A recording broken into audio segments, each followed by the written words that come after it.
Yes, so I have seen Bruce perform live. It was actually my first ever concert. So the reunion tour in 1999, I was 7 years old. So I don't know what my parents thought bringing a 7-year-old to the concert. I mean, I loved it, but I also fell asleep halfway through, which they never let me live down. My dad still brings it up today. But yes, so Bruce was my first ever concert. And so living in Jersey and like really close to New York, so only about 40 minutes out of New York, um, Bruce comes here all the time. He comes here a lot. My parents are hardcore. My dad is more hardcore than my mom. So I did in prep for the podcast, I did like I every time I've seen him, and I have been lucky enough to get to see Bruce 18 times.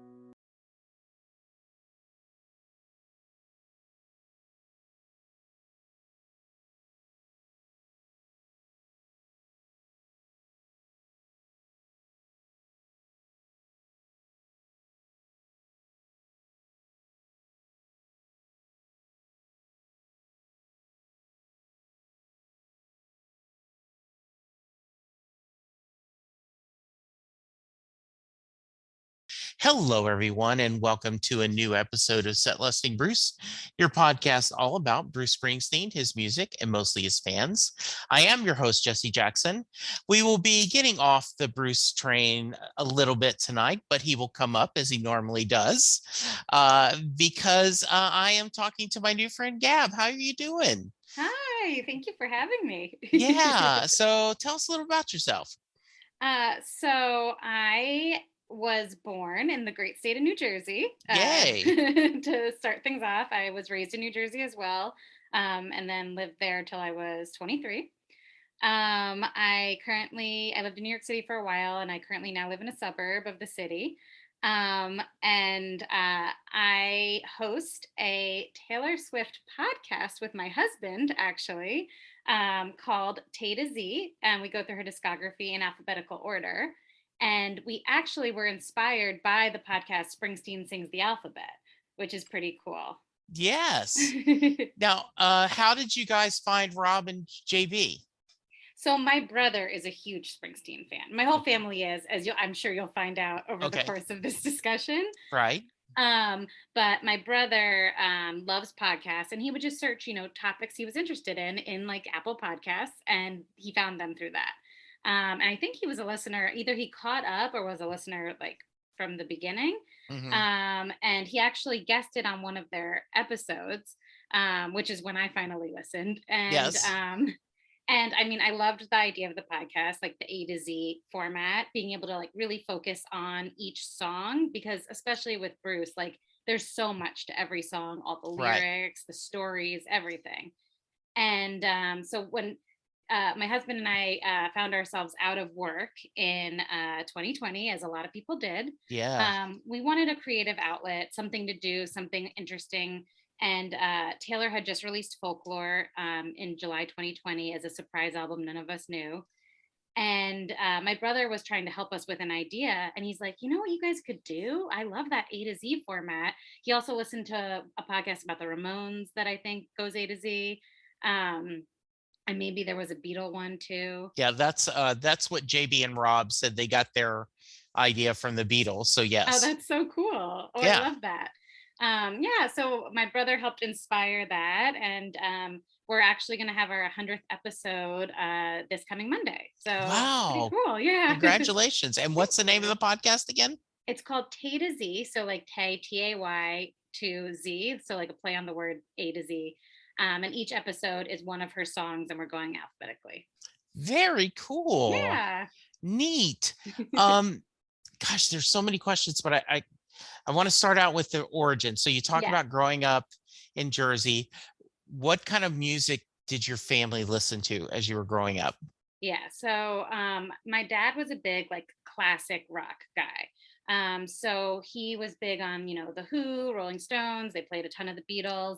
And my mom was like a big Cat Stevens fan. She got really into Bryan Adams. And she was definitely into like more singer-songwriter type, I would say. Okay. And they both loved Bruce. Okay. And so Bruce was really the soundtrack of my entire childhood. Okay. Yeah. Whether you wanted it to be or not. Yeah. Um, so I was wondering, because I often ask the question as I'm discussing, do you reach the point where, do you rebel against your parents' music, or do you embrace it? Or many people find a middle ground, right? Like they goes, no, no, no, I acknowledge that greatness, but I wanted to find my own voice. So how about you? How did that happen? I think I fully embraced it. I was a younger child. So my brother's four Okay. years older than me, music obsessed. He is a musician, and he's also a music therapist. And so I always just like looked up to him, and like whatever he liked and kind of gave to me, I would be like, oh, I like that too. Okay. So really, I embraced like everything my parents liked. The only thing was that in school at that time, it was like not like it was kind of weird to like music from like the 60s and 70s and Yeah. earlier. Like people that wasn't, I'm very much like a mid millennial. Sure. So I'm solidly of the time of boy bands and Britney Spears. Hmm. And I loved all that too.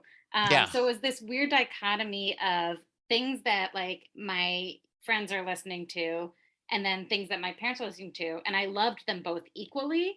So my musical taste was very like scattered for a while, and like you wouldn't have been able to really guess what age I was, I Hmm. guess, from it.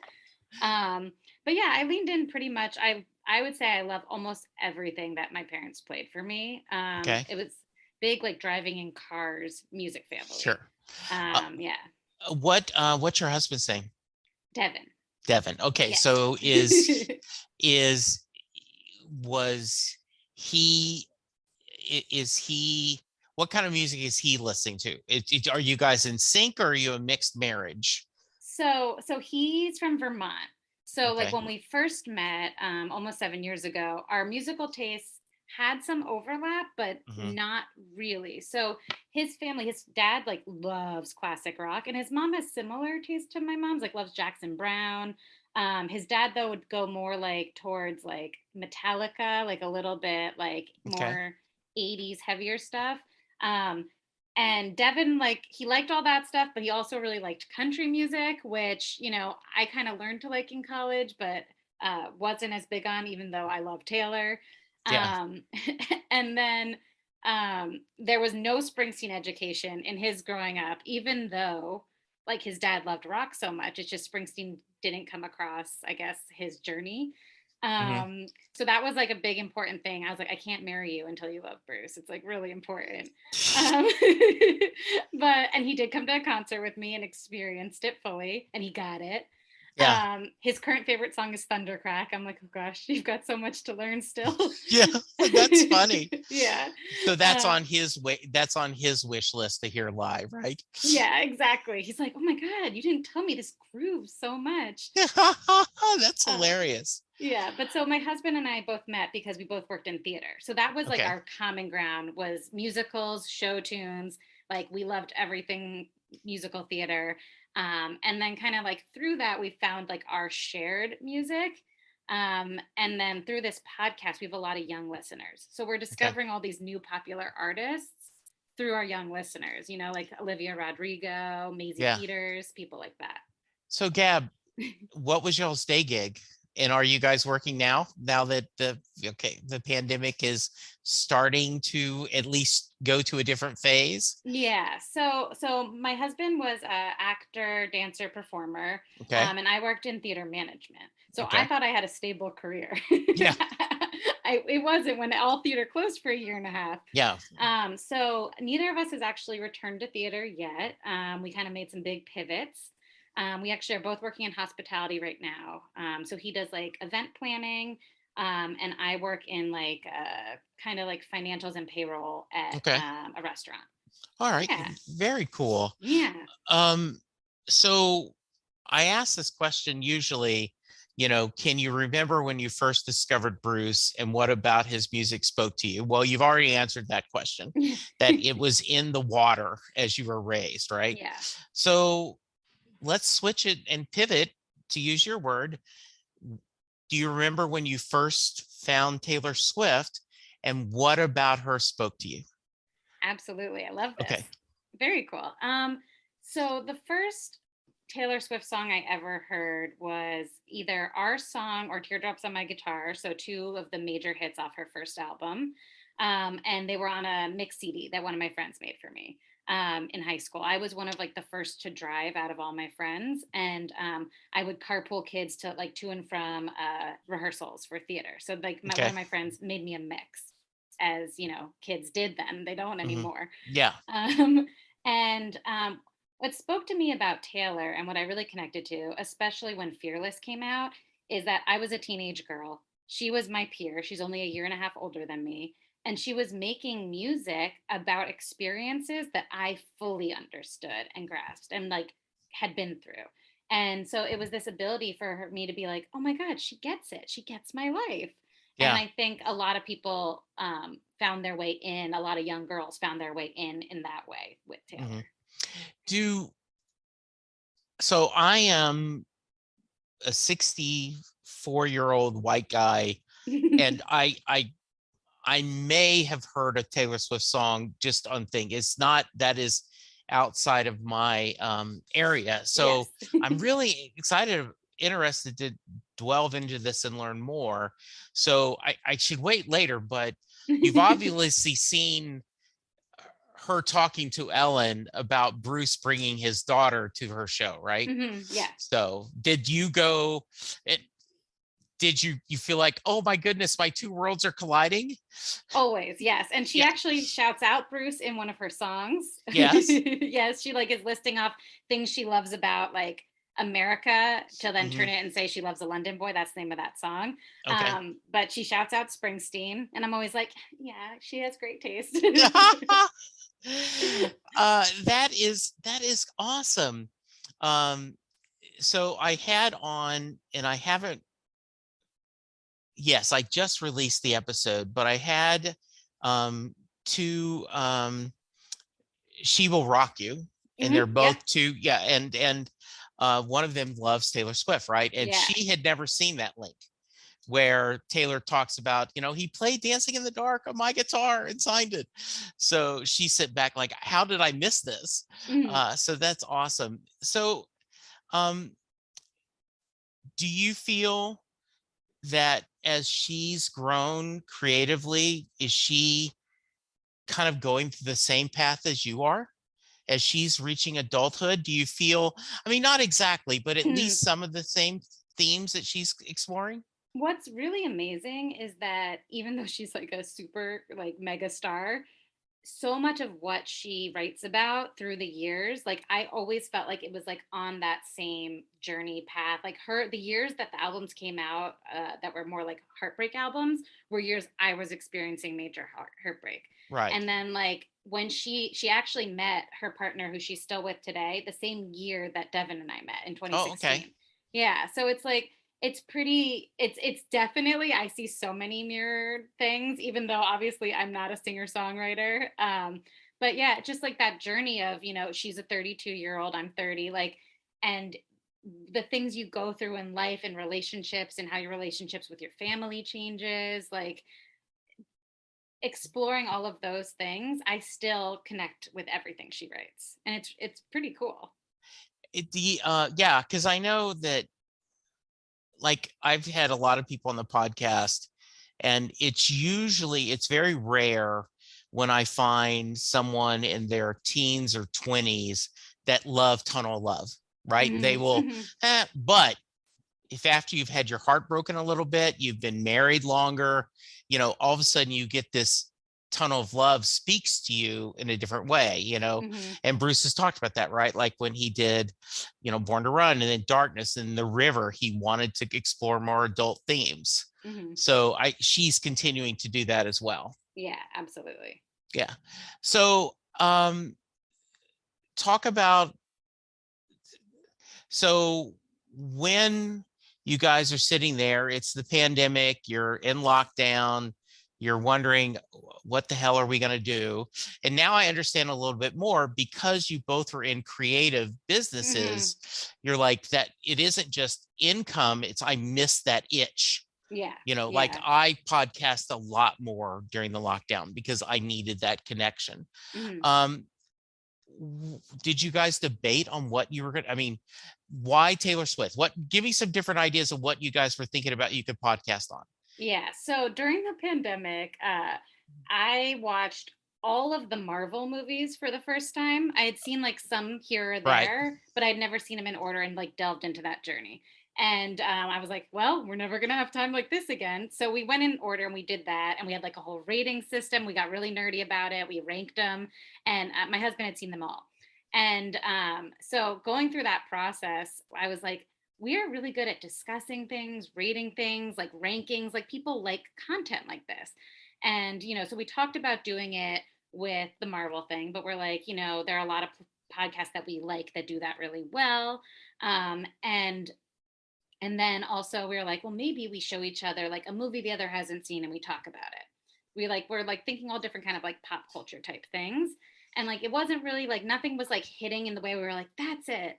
And then folklore drops and we have like a brand new album out of nowhere. None of us saw it coming. And we were like, Taylor Swift. And then my brother suggested the alphabetical thing.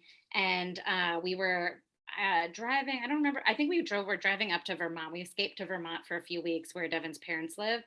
And we listened to the songs in alphabetical order during that car ride. And Okay. that's when we were like, I think we could do this. And the thing that's interesting is it was that same idea of like, where I didn't know Marvel and Devin had seen everything. I'm a huge Swiftie, and he really only became one while dating me. And Okay. his first album that he like listened to the night it came out, things like that, was Lover in 2019. So he was like a newer one. So Okay. it would be like a journey of both of our perspectives, but him also learning and growing, and me as someone who kind of started listening to her almost from the beginning. So did you, because one of the reasons I did this podcast is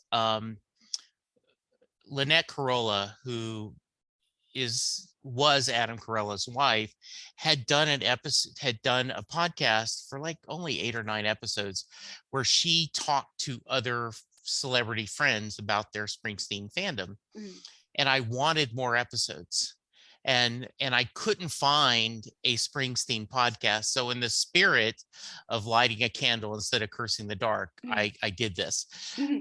So I have no idea. Is there a lot of Taylor Swift podcasts? So at the time that we launched, there was only one other one, and the others hadn't been active since 2018, Okay. which was the last time she was on tour. So we're like, Okay. okay, there's a niche, there's a need, let's do this. Yeah.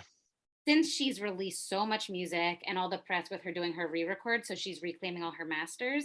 Yeah. Since that has happened, a lot of podcasts have started. So we actually have a bunch of different friends who do different types of Taylor Swift podcasts. So there's like right now probably that I've seen at least like maybe 7 of us or Mhm. so, but it's still not super common. But we did launch thinking, hey, people haven't done this like in a few years. Let's get on this. Yeah.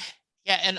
And one thing about, in most cases, we podcasters aren't competitive Mm, because we're like rising boats and all. mhm. In fact, whenever there's a new Springsteen podcast, I kind of send an email going, hey, welcome to the neighborhood. If there's anything I can do to help, and oh, by the way, if you want to join me to talk about your podcast, I'd love to have you on. Mhm. So that is very cool. The Do you explain to me, and I'm going to sound really dumb here. Okay. So you talk about she's reclaiming her masters, Mhm. and I've seen headlines about this, and I got tired head, and I moved on. Like, okay, I I have to see the new episode of Star Trek, so I'll worry about that later. So, what? And I know my audience is probably yelling at me, going, "You're an idiot! How do you not understand this?" But Gab, can you explain to me what she's doing? Because it feels to me from the outside that she is a very smart, creative businesswoman. Hmm. Yeah. She kind of she has her crap together, and she's owning her career. So Hmm. tell me a little bit about this. I'm curious. Okay. So Taylor signed her original record deal. Well, not her original, but the record deal where she made all her records in 2004 with Big Machine Records. Okay. And she was 14 years old. So when you're 14, you're maybe not as savvy a businesswoman yet. Sure. Exactly.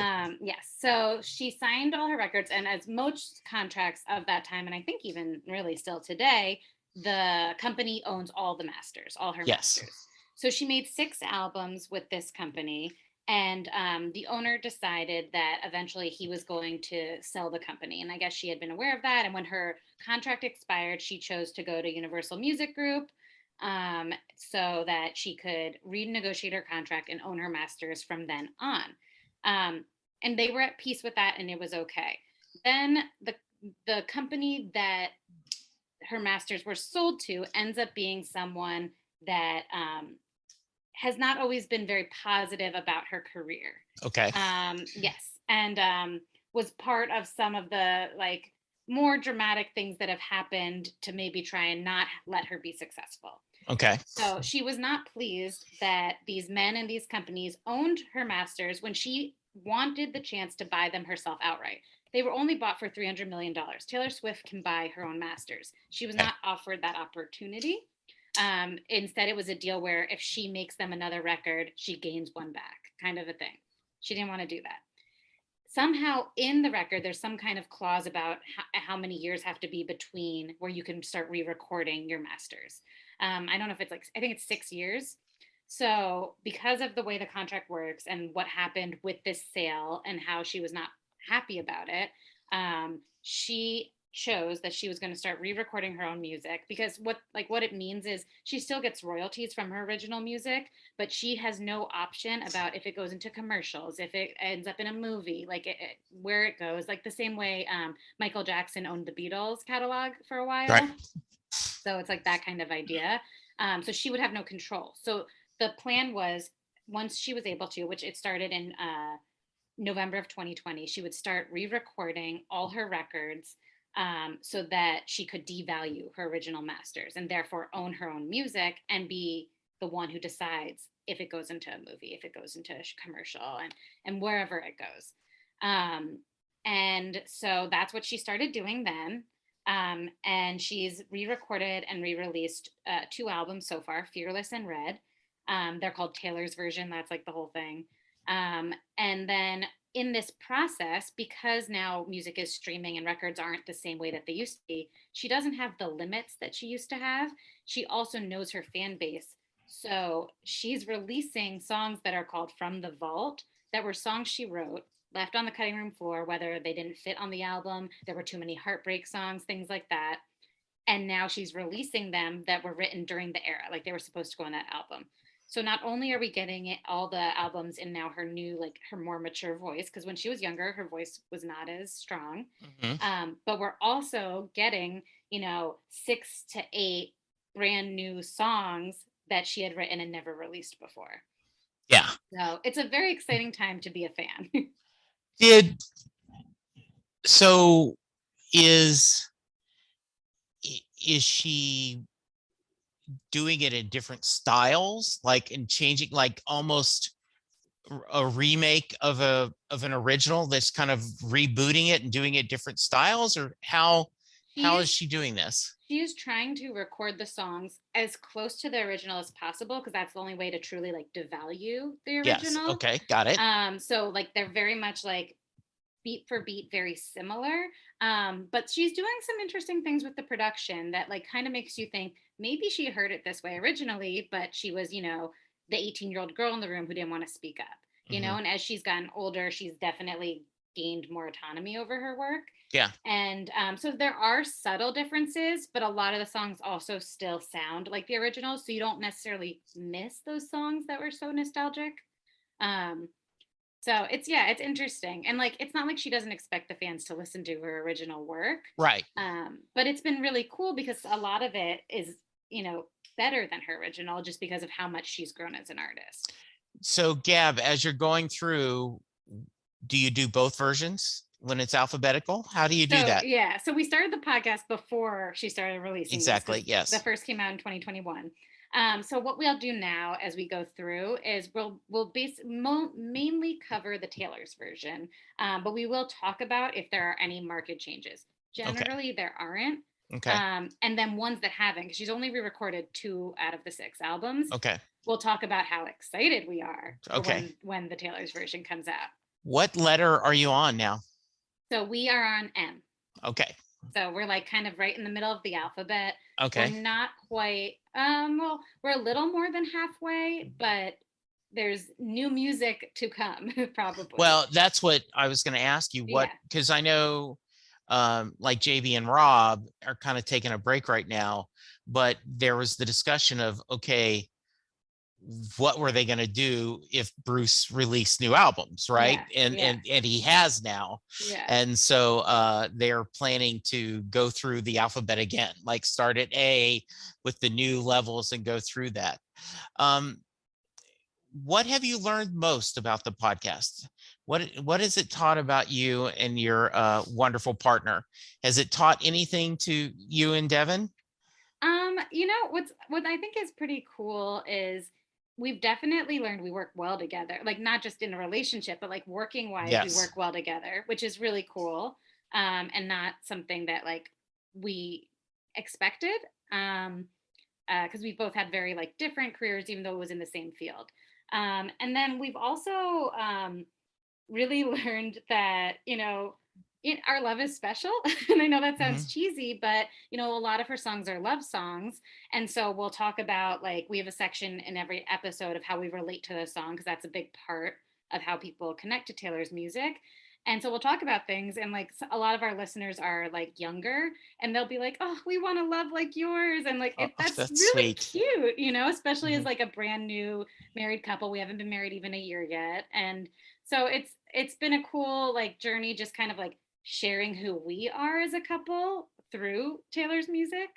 It's been really fascinating, and then also like her fan base, even though like we grow with her, we're on the older end of her fan base, and younger people continually find her with each new album.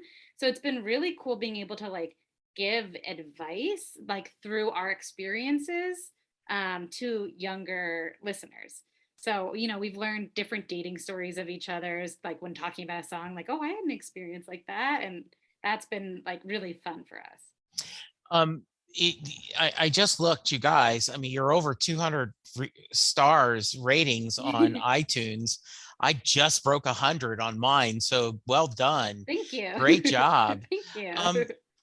So I'll split this in 2 ways. One, I always like to preface that the amount of times you've seen an artist perform live has very little to do with your fandom. Yeah. Because your age, your economic, where you located, just all these things have changed. So have you seen Bruce perform live? And if so, how many times? And then part B, have you seen Taylor perform live and how many times? Yes. Yes. So I have seen Bruce perform live. Okay. It was actually my first ever concert. Oh, nice. Yeah. So the reunion tour in 1999. I was 7 years old. It was, I think, at the Continental Airlines Arena, which is now called, I don't even know what it's called now. It's a different sponsor, but it's part of the Meadowlands, but the smaller, not the stadium, the arena there, I guess, where not the Rangers, the Devils play. I'm a bad Jersey. Oh God, hockey. So I don't know what my parents thought bringing a 7-year-old to the concert. I mean, I loved it, but I also fell asleep halfway through, which they never let me live down. My dad still brings it up today. But yes, so Bruce was my first ever concert. And so living in Jersey and like really close to New York, so only about 40 minutes out of New York, Bruce comes here all the time. He comes here a lot. My parents are hardcore. My dad is more hardcore than my mom. So I did, in prep for the podcast, I did like I every time I've seen him, and I have been lucky enough to get to see Bruce 18 times. Very nice. Yes. So, you got to hook me up with your dad, Yeah. right? And your brother, right? You've got to Yes, just send them my way. absolutely. Okay. Yes. Yeah. All right. So, how about Taylor? Okay, so Taylor, I have seen 4 times. So I've seen 3 of her like studio album tours, and then I saw her at Jingle Ball once Okay. at Madison Square Garden. And that's the kind of one where I am buying those tickets on my own. My parents are not bringing me, so if Sure. she's coming into town, I'm not going to see her more than once.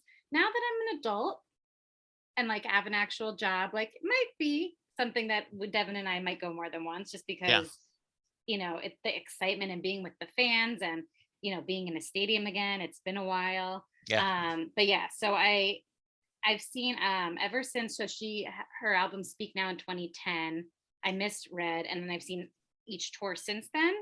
And there's only been 2 since then. But I will never miss her performing again. Yes. Like Absolutely.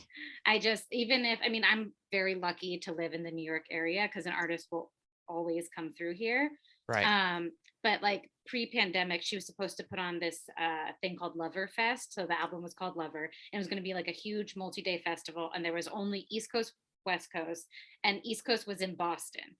And pre-pandemic, I had a very busy job Hmm. and I wasn't going to be able to go. And I was devastated and still trying to figure out how I could get myself up to Boston, and like who did I know I could stay with in Boston, and like Sure. figuring out because she's just so amazing live. And like that's like kind of the cool thing with the parallels between the 2 of them. Like they both write their own music and really like are lyric artists. And then also though, like seeing them live, it's just like the most unbelievable experience. Like it takes it just to another level. So, one of the things that people who are not Bruce fans don't understand, like, how could you have seen him? Yeah, I'm at 17. Um, you know, why would you want to see anyone? Well, you don't understand. Every Bruce show is different. Mm-hmm. Not because different tones or everything. No, I mean, most cases he is doing different songs every night. So Yeah. does Taylor move up her set list a lot? So historically, no. Okay. Historically, it's been very similar.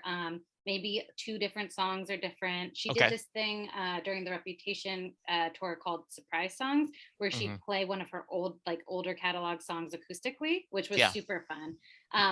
But now she hasn't toured since 2018, and she's released 5 records.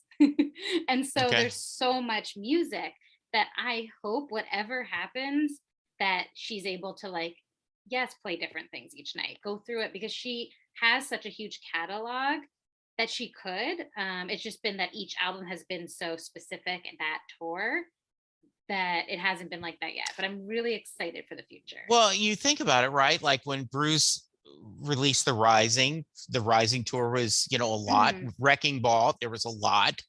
Magic, there was a lot. So just the longer you get in your career, the heavier your catalog, and you're trying to how do I not disappoint someone? Yeah. So yeah. Were you able to see Broadway? Were you able to see Broadway? I did. That counts as one of the 18. Sure. So Broadway. So I was working on not on that show, but I was working on Broadway at the time. So I saw him while it was like still in previews before they had opened. Yeah. Nice. Yeah. So what's interesting, because I watched Netflix the film recently, like to kind of like refresh. Sure. And there's a lot in there that I don't remember. So I don't know, because the show hasn't been frozen until it opens. Right. So I don't know if like the story's changed or if he was still like getting his lines down better. But there's a lot in there that I was like, I don't know if I heard that story, which I thought was interesting. So as someone who's been involved with this, if you take away your fandom hat, how do you rate Bruce on Broadway? How do you do Springsteen on Broadway? How do you rate it? Oh, it was, I mean, amazing. I loved it. So intimate, like to be in a theater, just him, like, and Patty there.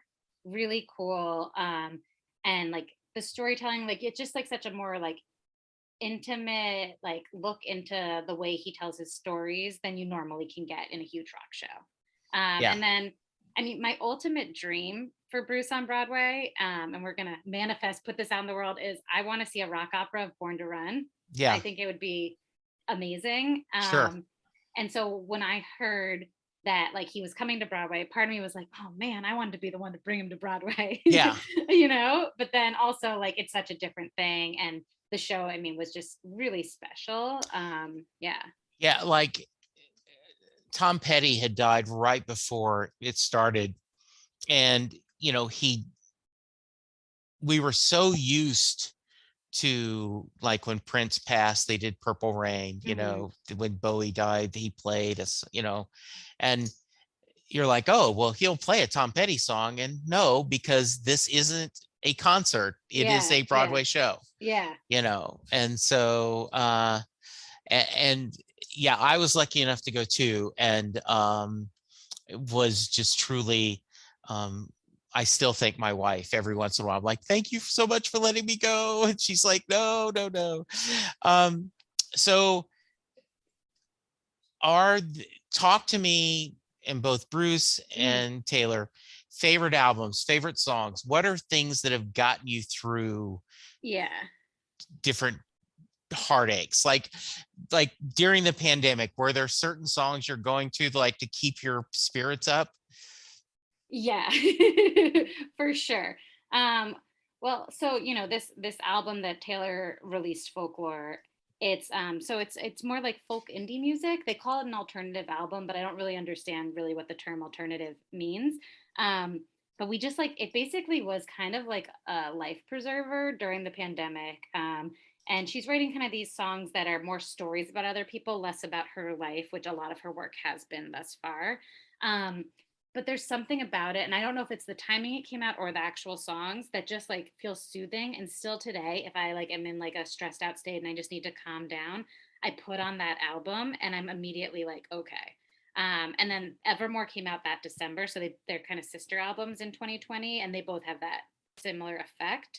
The last song in Evermore is called Evermore, and one of the lyrics is like, I had this feeling so peculiar, this pain wouldn't be forevermore. Mm. And so it's this idea that like there's hope, there's an end to this, it can end. And a lot of the songs have ideas of that. Some delve more into like the sadness of what's happening. But I think those were like the main, during the pandemic, maybe the only things I listened to necessarily. But like with Bruce, there's a lot like through my life. Yeah. So like kind of the big one is like based on my age. I'm very much a child of 9/11. So I was 9 turning 10 when the towers fell. And I lived in a suburb in New Jersey, and we lost 22 community members in our town. A Mm. lot of people, peers of mine, lost parents, and like pretty much like in my like classes. Mm. And obviously that's like such a like major event, A, for the world, but B, for a 9-year-old to be processing. So I'd say The Rising is really like my Bruce album. And it was also like the first that I think that he released during my like more like cognitive Yeah, lifetime. sure.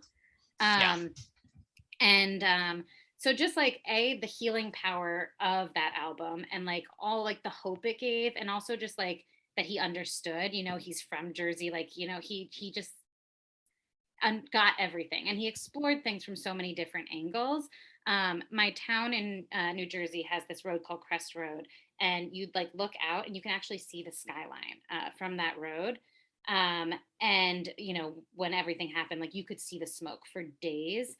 And like so just like Bruce's song like Empty Sky, like it just like was very much like visually I knew exactly what he was singing about. Yeah, and so then The Rising, even like still The Rising, like makes me feel okay. Still to this day, I can put it on at any time. Waiting on a Sunny Day, Mary's Place, like yeah, those songs are just like very healing. And just like, seeing that tour too, I don't know, there's just something about Bruce that it just makes you feel like you're like in the right hands and everything's going to be okay. And that, yeah, so that album I think will always mean so much to me. Yeah, Yeah. it was, I had seen Bruce, obviously, 1980. My wife, uh, she was my girlfriend at the time, had a friend who had gone to college in the East Coast. She came back talking about this guy, Bruce Springsteen, and Mhm. The River came out, and, and then like everyone else, Born in USA. And so, I was a casual fan. And then 9/11 happened, and that Friday night concert, that fundraiser, Mhm. where they show the E Street Band and they're just doing My City of Ruins. Mhm. And I was like, oh my goodness. So yeah, and The Rising was my first show, Oh seeing him. wow. And yeah, and so 17 shows, and because of the timeline, The Mhm. Rising is the only song that he's played every time I've seen him live. Wow. Yeah. Which is just, that, it's not Born to Run, not Dancing Yeah. in the Dark, that's it. That is awesome. Mhm. Um, so hope he's what are your thoughts of Western Stars and Letter to You? Because a lot of your thoughts about the Taylor album, Mhm. Folklore, the Letter to You for me, because it Mhm. was at the end of 2020, Yeah. so much political stuff. Mhm. I had said if I got a new Bruce Springsteen album and a new president in the fall of 2020, perhaps 2020 is not the crappiest year ever in our Yeah. lives, right? Yeah. So what are your thoughts on those two releases? Yeah, so I will say that I have not delved into those as much as I Okay. would like. Okay. I've seen both films, Okay. um, and I like both films. I think it like brings you in a different way. I think it Yeah. was harder for me to grasp onto immediately. Um, I don't know why until I saw the visual with Yeah. it. Um, but I think Letter to You is like more my like type of Bruce, if that makes any Sure. sense. No, it totally Yeah. makes sense. But I Yeah. love that the Western Stars, that performance, like how beautiful that barn is. And I love like the idea of him going in a concept, like because he did like Outlaw Pete, that kind of stuff. So Yeah. I like him delving into like whatever creatively interests him. Yes. Um, yeah. So I will say, like, I'm not great at like discovering and finding and like listening to music all on my own. So you'll see like my listening, it'll be like the same couple of albums and that's kind of it. Like Yeah. that kind of thing. And I'll go I'm through different s- like phases. I'm similar to that too. Yeah. Um, so okay, the word is they've announced European tours. Hopefully, we're going to get US tour Hmm. dates. Um, are there songs that you still want to see live from Bruce? And then I'm going to ask you the exact same question about Taylor. And I Yes. guess I guess the easy answer is, oh yeah, all the songs that she's released and he's Yeah. released since they've toured. But is there other songs that perhaps on the back catalog you would want to hear, and just both of them, Yeah. you know? So I have been lucky enough to get to hear most of the songs that were on my like I can't wait for Bruce to playlist. Right. I've gotten to hear over the years. Like Land of Hope and Dreams is my favorite song of his. And even before he recorded it, like more than just the live version. And then suddenly it was on the album. And I'm like, well, I'm gonna get to hear it. Yeah. And like Rosalita, Thunder Road, like he wouldn't play those so often for a while, and then he did. So I would say this is might be a weird one. I don't know if you've gotten this before, but I really like Terry's song. Oh yeah, Um, that's a beautiful song. I think it's really beautiful. I think it's really special and emotional. And I don't know if he's ever played it live. I was like trying to look on Setlist FM, Yeah. but I know I've never seen it. And I just think it's a really beautiful song. I think it's really special, like about his friendship. And yeah, so that I would like to see that song live. Yeah, I love that. By the way, Land of Hope and Dream, when people ask me, I always say Land of Hope and Dream is my favorite song. Really? Yes. And so I just love that song so Yeah. much. And my first, uh, I guess my first 8 shows, he never played Thunder Road. Hmm. So I get your feeling, right? Like Yeah. people are like, oh no, how could no? I mean, my first 8 shows, he had not played Thunder Road, and then he's played it every show since. Yeah. So, which is okay. I mean, I'm never going to be unhappy with getting Thunder Road. So, how about Taylor? Is there something in the deep the catalog that you're going? Please, if you have your sign up, Yeah. first off, your sign's going to go, "Hey, I do a podcast Yeah. about you." Yeah, Notice us. yeah. Yes. So for years, and this is such a big fandom thing. So for years, it was this song of hers called All Too Well, Okay. which is on her album Red. And there was this myth that she had this 10-minute version of this song. And as a fandom, we never let it go. We're like, we know there's more of this. And the song was never a single. It just is this really beautiful, perfect heartbreak song. Okay. And she re-released Red in November of last year. And on it, and as one of the vault songs, was the 10-minute version of All Too Well. Yeah. Yeah, and right. and she made a short film that the song is under. She directed it. And what's really cool is she like has spoken and said that like that song only exists because the fans loved it so much and wouldn't let it go, that she had a longer version like stashed away somewhere. And so she chose to release it. And this song like was charting. It's a 10-minute song. It charted, and because like how much the fans love it, that they're going to listen to a pop star sing a 10-minute song. And it's a singer-songwriter song. Highly recommend. I mean, you don't have to start there, but you could start at the original version of the song. Originally, it was one of her longest songs, but I've never seen it live. And so, yeah, so that would be the one. So, because it's an A, Mhm. did you guys just cover the short version when you guys talked about it? So So, yeah. so is this on your second pass? You're going to have to cover it the longer version? So what we decided to do with the vault songs, which was like a little bit crazy, is that what we would do is if we had passed it, so which was crazy. So it wasn't A, we covered the original version and we talked about the 10-minute version, the myth Sure, of of it course you in that did. Yeah. episode. And so when we saw she was releasing the vault songs, we decided when we'd get to a vault song in the alphabet, like another one, we would do 2 that week and do one that had been in the alphabet. So we got a Okay. little out of alphabetical order there Okay, for the that's fine. vault songs. We If all new make our albums, own rules, yeah, right? if Exactly. new albums come out, I think we're gonna start again after. Okay, good. But yeah, so we did cover the 10-minute when it was like out, and like still to this day, those 2 songs, the original version and the 10-minute, are the ones that we've done like lyric by lyric analysis of. We haven't done that for every song. Um, but like those, yeah, those are like, yeah, so good. So, Gab, what's next for the podcast? You guys just gonna are just going through each song alphabetically? Going through each song alphabetically.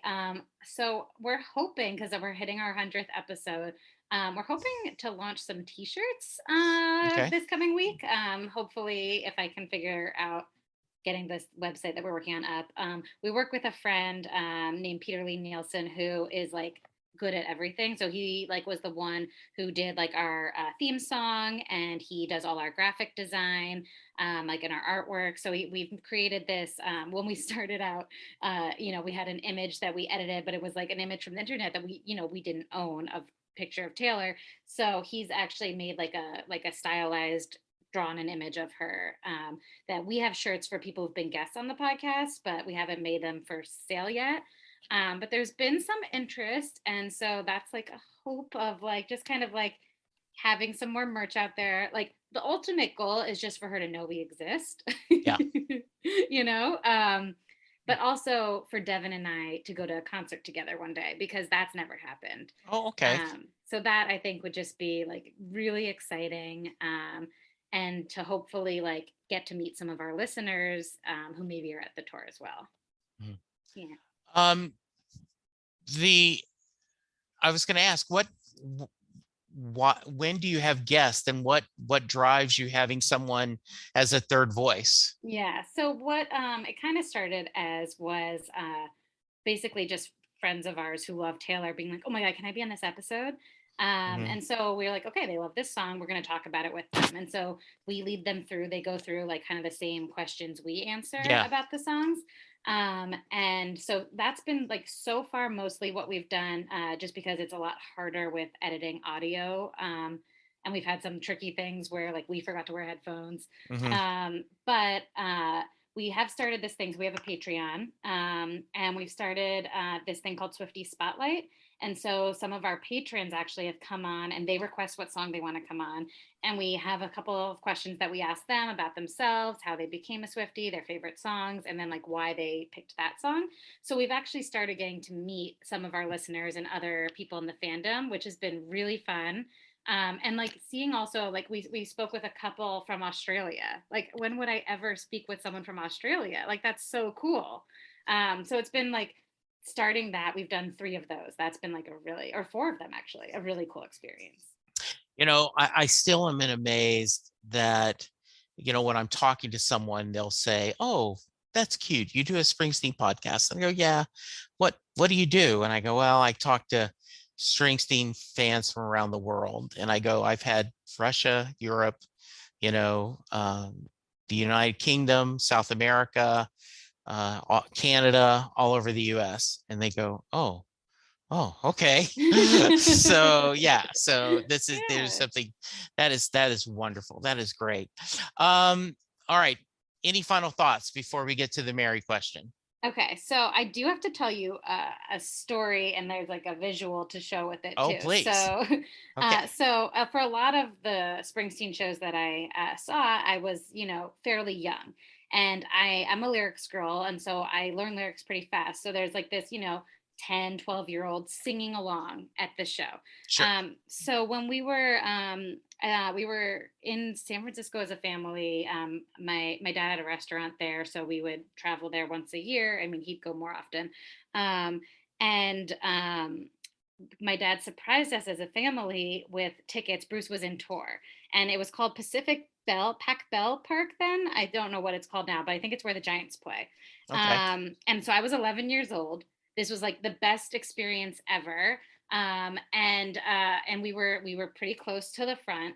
And I got one of his guitar picks because I was this tiny 11-year-old. I was probably 3 feet tall as an 11-year-old singing along. So like couldn't have been cuter. And it was so he was playing out in the streets. And during the song, when he says, "Pretty girls, they don't pass me by," he hands the pick to the security guard, who I still can picture in my head. I know which security guard it is. And the security guard hands it to me. And so I have that framed here, with a rising CD.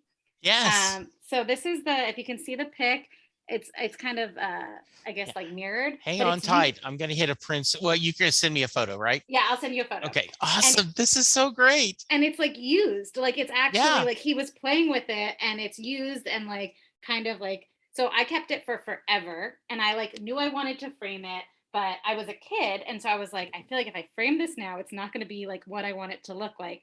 So I actually only got it framed 2 years ago. Okay. And so it's Now, how did you really, get a copy of the Rising signed? so my dad owns restaurants, and Okay. it's there's a lot of if people come in, you do a favor, you give people free meals, they figure out nice things to do for you. Okay. So that came through my dad. Nice. Yeah. Yeah. So I mean, like that's like my album, Yeah. the pick, and then I have my dad. I guess this is probably maybe not so good, but my dad got very into the concert recordings. People would send him the ones they would tape, like the Bootlegs. bootlegs. Yeah. Yeah. Yeah. And so we actually have the recording of that out in the streets, and you can hear Bruce laugh a little bit when he says the line and like hands the pick. So like that's also just like probably one of the best moments of my life. Like, Oh, yeah. and I was 11. Um, and I was like, well, Bruce called me pretty. That's all I need for the rest of my There you life. go. Yeah. So I have to tell you this story. Lisa Kahn Mhm. has been on the podcast. She wrote a book. Her mother was a Moonie, Mm. and she was raised in this cult, and her dad owned restaurants, and she tells the story that um, Bruce and Julianne loved her father's restaurant, Mhm. and he and Julianne would come and eat there all the time. And Lisa begged him, let me go, let me wait on him. And he's like, no, you're not. I mean, there's a reason why they're here. We aren't going to do this. This is odd. And as an adult, she goes, I totally agree. It's the right thing. That would have been horrible. Mhm. So she goes, and I was whining and crying and everything. And after the meal, her dad came with the American Express receipt with Bruce's signature and slapped it on the table and said, there, happy birthday, leave me alone. She sent me a photo. She has the American Express. She goes, I'm sure the number is no good anymore, but we blocked it out just in case when Oh I my posted the picture. God. But yeah, so yeah, she's like, happy birthday. Oh There's your my signature. God. That's I said, amazing. that is wonderful. That is great. I love that story. That's so amazing. That I Mhm. love that. I literally that I like said the same. My dad. So Taylor Swift moved to Tribeca Yeah, in 2014, and my dad's restaurants are down there. And I said to him, if she ever comes in, like I lived in Queens at this point, I will yeah, be on any subway at any time. Like so, I was yes, like the same. yes, absolutely. Oh, that's great. I love that. Yeah. Um, all right. If you have found this podcast because you love Gab and you want to, and you love Devin, and I hope you have enjoyed our conversation. She has made you all proud. It is Tay to Z podcast, available wherever podcasts are found. Please go check it out. I am really looking forward to this.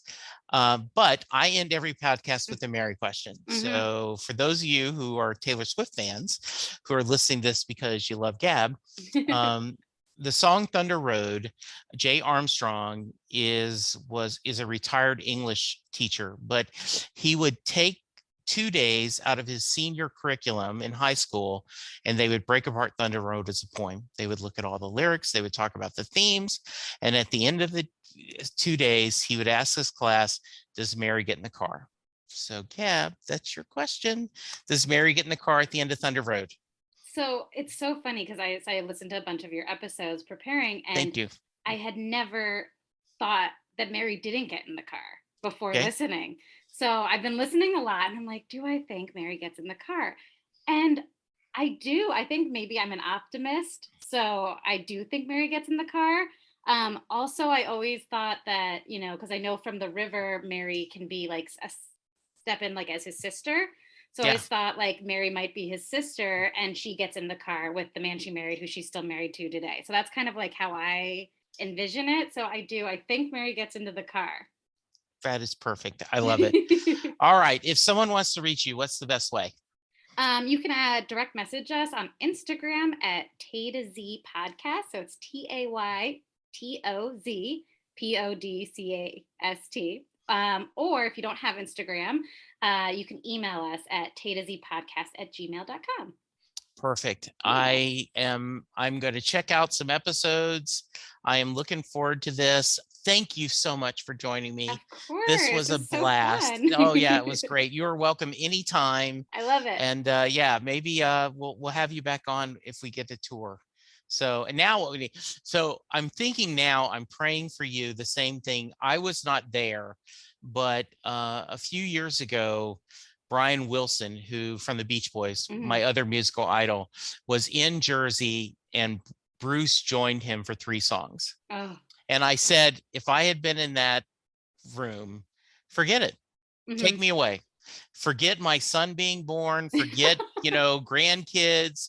I mean, if I could have been in the room watching my two musical heroes play Mhm. together, just take me away. So Yeah. same thing, right? If you can get Bruce and Taylor, that's it, right? Yeah. I mean, truly, it would be just next level. Yeah, exactly. So thank you. All right, Gab, thank you so much for being on. Listeners, go get vaccinated, go get boosted, be kind to each other, because that's how we're going to get through this. I appreciate it, Gab. Thank you, listeners. We'll talk to you soon. Goodbye. Doing a podcast at times can be a one-way conversation, and I hate that. So please let me know what you like and don't like about the work I'm doing. You can reach the podcast via email at setlistingbruce@gmail.com. The show is on Twitter at setlistingbruce, and my personal Twitter is at jessejacksondfw. We have a website, www.setlistingbruce.com. From there, you can find links to other Springsteen podcasts as well as other music-themed podcasts. We have a page devoted to our own SLB All-Star Band.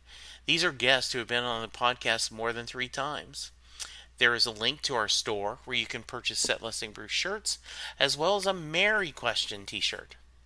There is a link to our Patreon page where you can sign up to help support the podcast financially.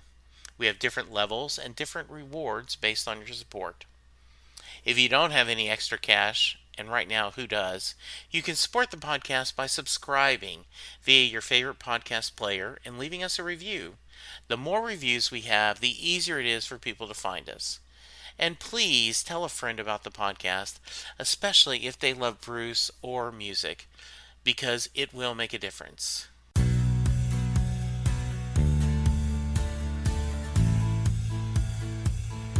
You just heard the fun talking, hard rocking, music loving, album ranking, fan thinking, joy spreading, lyric reading, story sharing podcast that is the one, the only Set Listing Bruce.